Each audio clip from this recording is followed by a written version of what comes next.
السلام عليكم، ازيكم؟ عاملين ايه؟ يا رب تكونوا بخير. النهارده مع بعض هنعمل فراخ الشيش بتتبيله حلوه جدا، مشويه في الفرن، سهله ولذيذه ومستويه كهرمان. طعمها وشكلها في منتهى الجمال، تشرفك في العزومات وعلى سفره رمضان. يلا نسمي الله ونصلي على الرسول ونبدا على طول.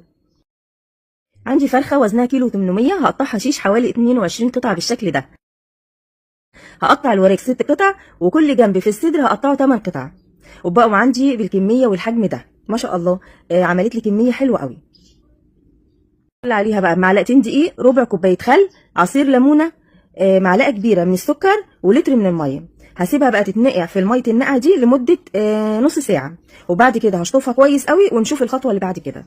نعمل التتبيله بتاعت الشيش. في بوله هضيف طماطمايه مبشوره، عصير بصله كبيره، نص معلقه زعتر ناشف او فريش وممكن تستغني عنه، كوبايه زبادي، معلقه كبيره من معجون الطماطم، معلقه كبيره صويا صوص الغامق، معلقه كبيره